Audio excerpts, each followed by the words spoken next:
Hola amigos de Cuba y el mundo, yo soy Karen Caballero. Les saludo y agradezco como siempre mucho su compañía. Desde la instauración de la democracia en el mundo sabemos que una nación sin constitución no es una nación democrática.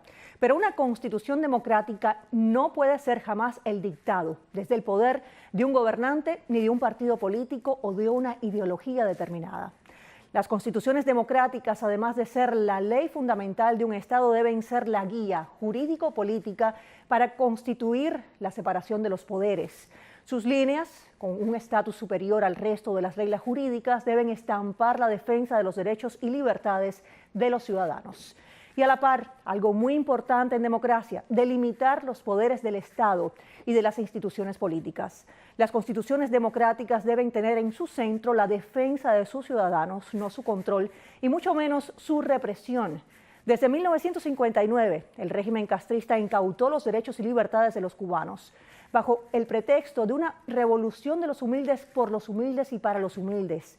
El resultado ha sido una larga y dolorosa dictadura. Hoy vamos a conversar acerca de las constituciones cubanas, de sus historias y características, desde la primera hasta las manipulaciones pseudoconstitucionales, las telarañas y resquicios de las leyes supremas del castrismo, para, en vez de promover una cultura de libertad, apuntalar la dictadura. Y para ello contamos con la presencia de un intelectual cubano, exiliado en Estados Unidos, que ha dedicado no pocos años a esfuerzos a demostrar cuán ineficaz e ilegítimo ha sido y sigue siendo el régimen de La Habana. Mi invitado tiene una maestría en Ciencias Políticas por la Universidad Internacional de la Florida, es miembro de la Asociación Norteamericana de Ciencias Políticas, de la Asociación Internacional de Ciencias Políticas y del Pen Club de Escritores Cubanos en el Exilio, entre otros tanques de pensamiento. Y además director del Foro Político y la publicación digital Patria de Martí, que desarrolla un ciclo de simposios diseñados para promover una mayor conciencia política con apego a la libertad y la democracia. Es un placer para mí darle la bienvenida otra vez a mi amigo, el destacado politólogo y escritor Julio Schilling. Bienvenido. Qué bueno que estás nuevamente conmigo. Muchas gracias por acompañarnos. Karen. Es tu casa, adelante. Y bueno, pues qué bueno que estás para hablar de este tema que está ahora tan vigente, que es el tema de las constituciones. Sabemos que en Cuba, en pocos días, el 24 de febrero, se está llevando este supuesto, y digo supuesto porque sabemos que en Cuba hay una dictadura y que todo lo controla el régimen, y pues se está llevando a cabo este supuesto referendo constitucional. ¿Qué me puedes decir de lo que podemos esperar el domingo de este llamado referendo, de estas llamadas elecciones, que en mi opinión, lo digo y lo repito, para mí son una farsa completamente manipuladas y controladas por la dictadura? Ya eso está decidido desde que se concibió. Pero en tu entrada excelente hablaste de constitución democrática. Y es importante entender, la constitución es como un armazón. O sea, cuando hablamos de una constitución, para poder apreciar incluso históricamente lo que ha sido una constitución en Cuba, es una maqueta, un armazón donde reúne un conjunto de reglas que determinan cómo las instituciones de un gobierno se van a llevar y qué relación van a tener con la sociedad. O sea que esa maqueta general la vemos en cualquier constitución. La gran diferencia es qué valores sustentan esa constitución. Constituciones democráticas, generalmente todas tienen una base de principios judeocristianos. Y te abundo en eso. ¿Por qué? La idea del derecho natural. Sí. La idea de que tú tienes derechos preexistentes a la creación de un gobierno, que naces libre, ya y de entrada quiere decir que la responsabilidad principal de un gobierno en una constitución democrática es cuidar y preservar la libertad de sus ciudadanos. La noción cristiana del pecado original, en otras palabras, que el humano es imperfecto, pues ya ese entendimiento obliga a que si el humano es imperfecto, que lo es, pues entonces el gobierno está regido por humanos, hay que ponerle límites al gobierno para poder llevar a cabo y evitar un abuso del poder y tener una fluidez. Esos límites lo vemos en lo que es separación de poder, es frenos y contrapesos que tienen diferentes instituciones para evitar el absolutismo. O sea, vemos en constituciones democráticas la primera inquietud, la preservación de la libertad, porque es un derecho natural, un regalo de Dios que ningún gobierno puede tocar. La idea de que el humano es imperfecto obliga a que se limite su poder, que constantemente las instituciones se estén chequeando para que no exista ese abuso. Eso es completamente contrario a lo que hacen constituciones dictatoriales y la legalidad dictatorial, porque a partir de ahí es una noción materialista donde considera que determinada institución humana es la que está encargada de llevar a cabo el magno proyecto que ellos determinan aquí en la tierra, porque es inmanista, o sea, el paraíso en la tierra, claro. consideran que tienen la responsabilidad y la exclusividad de llevarlo a cabo. Entonces el soberano, el pueblo, en una constitución democrática, es el agente más importante. En cambio, en una constitución dictatorial es simplemente un mecanismo, una entidad que no tiene la más mínima voz ni voto en el sentido literal de la palabra. Entonces, pues lo que estamos viendo en el referéndum, en el nuevo proyecto, ya eso está determinado. Esto no es nada más que un ejercicio que lo hemos visto en la Unión Soviética, en China comunista, donde modifican la Constitución, presentan una nueva, todo con el fin de, por un lado, presentar una nueva imagen y por otro lado, para acoplarse más a determinadas modificaciones que han hecho principalmente en el modelo económico, que no tiene nada que ver con cambiar, ni apelar, ni defender lo elemental, los valores que constituciones democráticas defienden, que es la libertad y que es el soberano. Pues sí. Hago una pausa pequeña para avisar y a ver si mi productor Luis Lionel se puede ocupar un poco de esto, que no tiene nada que ver con él, pero bueno, sé que él puede hacer la llamada a ver qué está pasando porque no estamos en Facebook, lamento eso y pues le pido disculpas a las personas que nos siguen en Facebook, que no estamos ahí. Hoy he regresado aquí a la estación y lamento mucho realmente que con todo el esfuerzo que hacemos para que este programa salga con toda la información que merecen todos los oyentes y seguidores de Facebook escuchar, bueno, pues lamento mucho realmente que no estemos en Facebook y pues espero que este problema se resuelva lo antes posible. Por supuesto sé que Luis Lionel, con quien trabajo tan de cerca y tanto todos los días, pues va a averiguar qué es lo que está pasando. Lamentablemente no está en nuestras manos, pero seguimos con la información. El jueves 21 de febrero a las 6 de la tarde, en la Biblioteca Regional de Miami, ubicada en Coral Way y la 94 Avenida. Esto, como dije, en Miami. Tendrá lugar el simposio Constituciones Cubanas y la Libertad, que es organizado por Patria de Martí, que diriges. Correcto. Específicamente, ¿por qué lo están haciendo? Es en ocasión precisamente de esta farsa que están llevando a cabo en Cuba. El 24 lo están haciendo unos días antes para explicar un poco realmente lo que es una constitución y a lo que nos han sometido al pueblo cubano esta dictadura. Correctamente. Karen, realmente nosotros tenemos una historia rica en un apego a un Estado de Derecho, en un apego a la defensa de la libertad. Si miramos nuestras constituciones, empezando por las constituciones en armas, todas tenían un lugar de preferencia para defender la libertad del individuo. Hablaba de separación de poderes. Ponte a pensar eso. Estos hombres peleando en la manigua se tomaron el trabajo de confeccionar un instrumento de carta magna en armas con el cuidado de que se iba a observar la separación de poderes porque sabían el peligro del absolutismo. Las constituciones de la República, tanto la de 1901 como la de 1940, ambas tenían el enfoque principal en la preservación de libertad. Y es importante señalar, la Constitución de 1901, por ejemplo, era una constitución liberal, una constitución que siguió el modelo, podemos decir, norteamericano, que es un hecho que ha ocurrido en muchas otras constituciones, porque es la constitución democrática de más larga continuidad y duración y exitosa en la historia del mundo. La Constitución de 1940 ya abarca una constitución muy parecida a la que había en otros lugares, en otros países, que abarcaba la socialdemocracia, o sea, el constitucionalismo social, donde incorporaba determinados derechos sociales y muy parecida, podemos decir que es una réplica de la Constitución de la República Alemana Weimar. Sin embargo, en ambas se defendía el derecho natural de los cubanos, se insistía en la separación de poderes por la misma inquietud, porque sabía que el humano dotado de un poder absoluto corría en riesgo de caer en dictadura. Ambas constituciones contaron con representación de todos los sectores de la población en su preparación.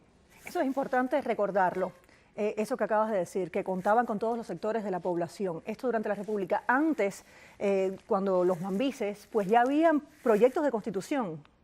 Correcto. ¿Qué me puedes decir? Específicamente, ¿en qué se enfocaban estos proyectos? Se enfocaban en que entendían muy claro la Constitución de Weimar o la Constitución de Baraguá, todas entendían perfectamente que la libertad era lo más importante del proyecto independentista cubano y que para poder tener una república duradera había que respetar la propiedad, había que respetar y tener una rama judicial sobre todo independiente a la rama ejecutiva particularmente. O sea que eso lo vieron. Separación de poderes. Separación de poderes. Y volvemos a los valores judeocristianos de la visión del humano como imperfecto.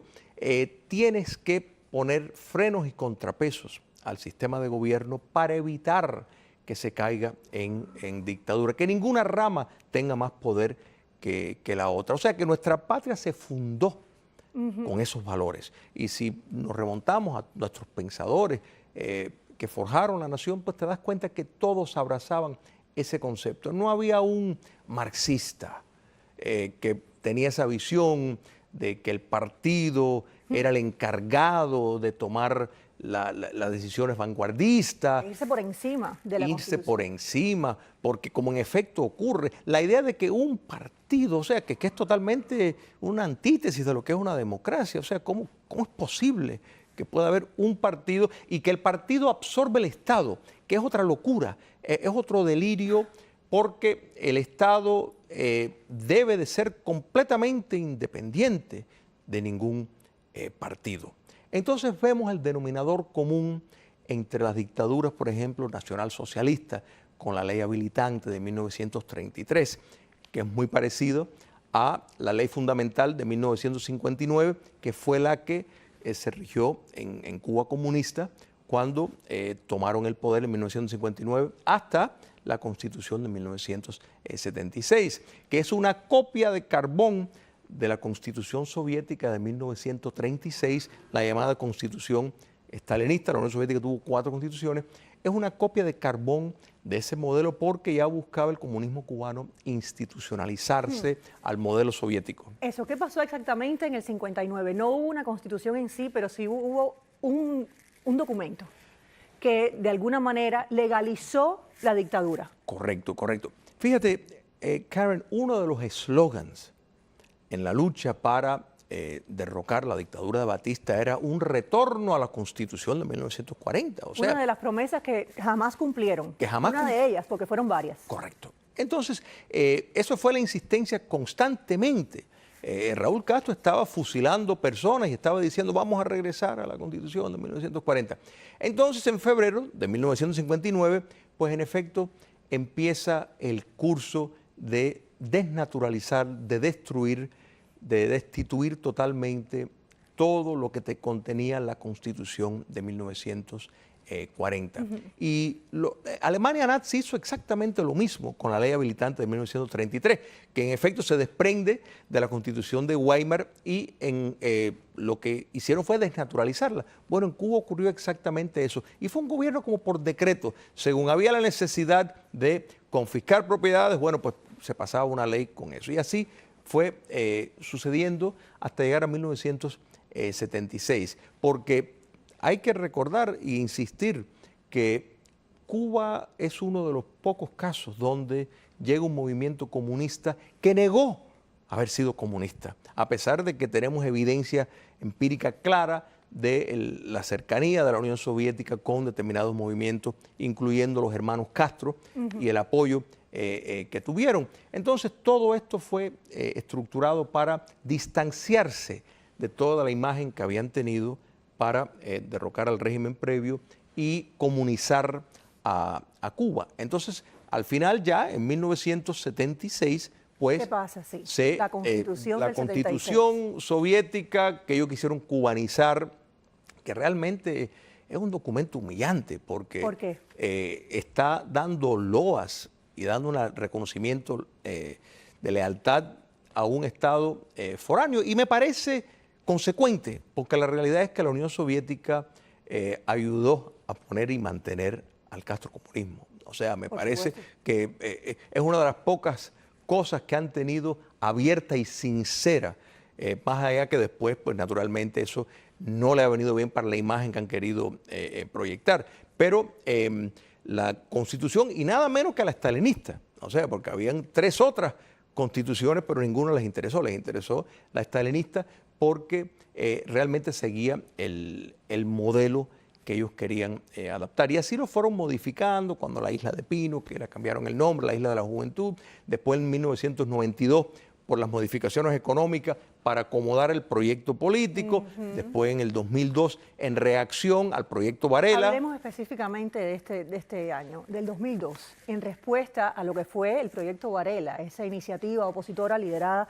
por el fallecido Osvaldo Payá, que como sabemos murió en circunstancias muy extrañas, que el régimen castrista, la dictadura, se ha negado a que exista una investigación internacional independiente de ellos mismos, o sea, con muchas razones, pues los familiares y muchas personas dicen que fue un asesinato del líder opositor Osvaldo Payá, y pues el régimen de nuevo se ha negado a que exista cualquier investigación independiente. ¿Qué pasó en respuesta al proyecto Varela, como digo, liderado por el Movimiento Cristiano de Liberación y Osvaldo Payá, su creador y líder en aquel momento? Fíjate, Karen, el régimen ha sido consistente en todos estos años en demostrar su gran apego a la soberbia y al no tolerar ni siquiera una voz discordante. Julio, a mí me parece, siempre he pensado, disculpa que te interrumpa, es que cuando se sabe que no se tiene el poder por una buena causa o porque estás haciendo buenas obras, sabes que tienes que agarrarte al poder, aferrarte al poder a costa de sembrar el terror y de no permitir ni una voz opositora real dentro de tu poder, Karen, porque sabes que pierdes. Eso es lo que han hecho. Tú has hecho una explicación radiográfica del castrocomunismo. Es un régimen débil que necesita reforzar constantemente el terror y apagar, mejor dicho, estos fuegos que ellos perciben, porque no les basta en la constitución dictatorial que le otorgan al Partido Comunista, pues pensé el papel de hacer lo que les dé la gana. No, tienen que declarar, y fue lo que ocurrió en el 2002, la noción de que el socialismo era irreversible.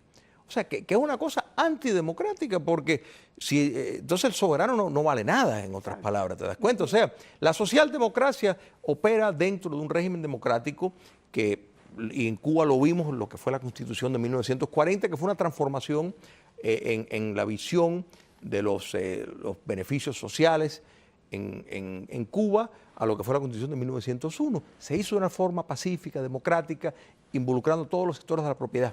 El castrocomunismo no admite eso y por eso es que da la cañona por si acaso, para que no se le ocurriera a nadie pensar que no solo que el Partido Comunista pues no va a ceder en su papel de rector absoluto, de guía monolítico de todas las ideas de todos los cubanos, sino que quiere declarar irreversible por si acaso.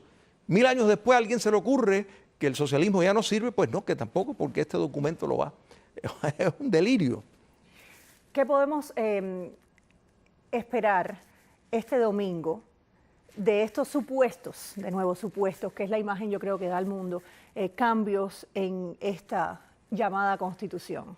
Mira, fíjate si todo esto es un show mediático, que la idea de que iban a quitar el título de comunismo, ¿te acuerdas? Lo quitaron. Y después se dieron cuenta, bueno, la verdad es que no ha habido la reacción que esperábamos y lo vuelven a insertar porque total. Es como un juego que totalmente. ellos se han comprado el país que obviamente jamás, no recuerdo en la historia de Cuba que nadie se haya comprado el país, además de que es antidemocrático y anticonstitucional totalmente. Pero ellos funcionan como eso, estoy hablando de la dictadura. La dictadura ha funcionado siempre como si fuese su finca particular y ellos mueven a los ciudadanos, y respetando todos nuestros derechos, todos, a su mejor antojo y conveniencia. Es así. Fíjate que se dieron cuenta, algunas personas dijeron, bueno, pero socialismo y comunismo es la misma cosa, el mismo Marx lo decía. Entonces ellos dijeron, es verdad, la prensa del occidente, del mundo libre, no ha hecho eco de la importancia que esto quisiéramos que ellos vieran en esto, así que vamos a insertarlo total. ¿Qué sentido tiene quitarlo? Te das cuenta que todo esto tiene propósito simplemente de la imagen. Entonces las opciones son irrelevantes porque, como bien dijo Stalin, quien cuenta los votos es lo que vale. Así es. Y ellos están contando los votos, contando las boletas, contando todo. Y Cuba, aunque no es una obligación per se ir a votar, si tú no sales y si tú te demuestras que te estás enfrentando al sistema, te hacen invisible. Te marcan. Te marcan, quedas señalado, pagas un precio altísimo. O sea, no podemos mirar y decir, bueno, como un país democrático, que el voto es voluntario y el ser apolítico, pues no te implica tu vida. No. En un país comunista, una dictadura de ese tipo, tu vida cae en desgracias. Ahora, la oposición cubana, por un lado, un grupo o varios grupos están pidiendo votar no a todo aquel que vaya a votar, está diciendo vota no en contra de la Constitución. Otros grupos de oposición pues están diciendo no vayas, no votes.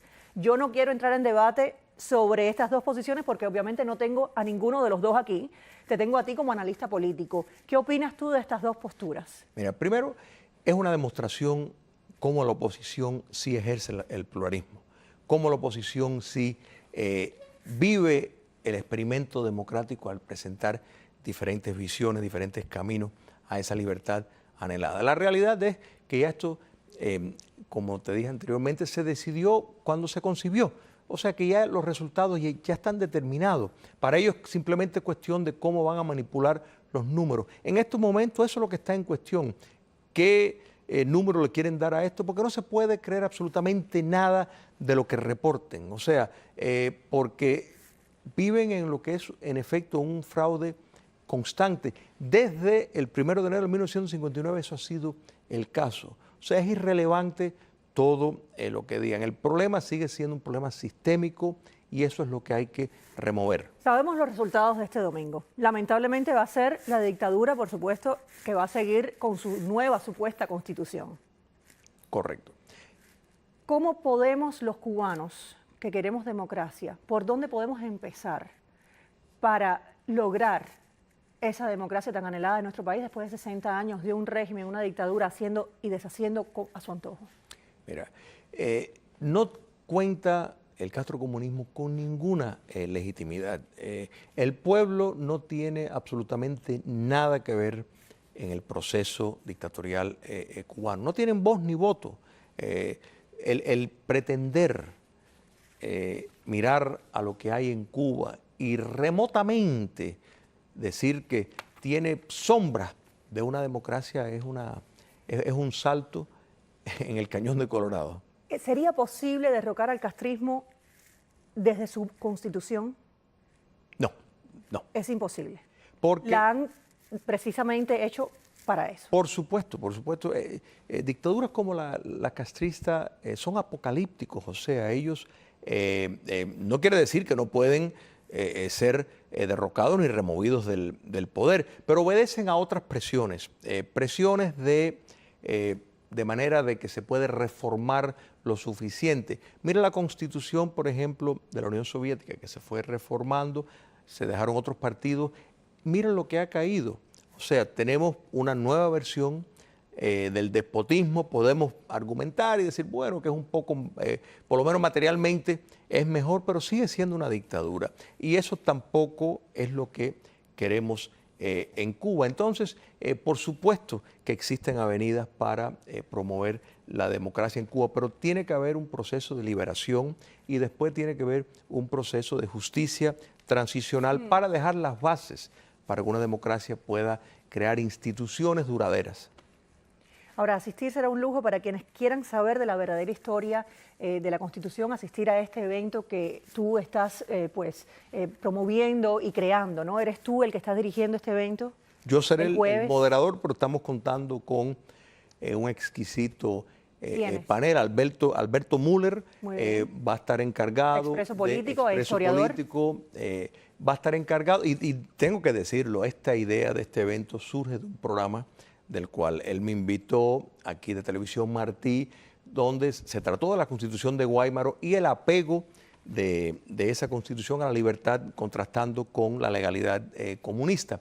Entonces, Alberto pues va a hablar precisamente sobre la Constitución de la República en Armas. Alfredo Gómez Llorén va a hablar sobre la Constitución de 1901, Alberto Luzárraga sobre la Constitución de 1940 y Gerardo Martínez Solanas sobre la farsa constitucional en castrista que estamos viendo ahora. Ese contraste es importante entender.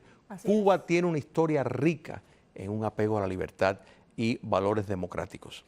Que es lo contrario precisamente de lo que el régimen castrista le ha dicho a los niños en las escuelas durante 60 años.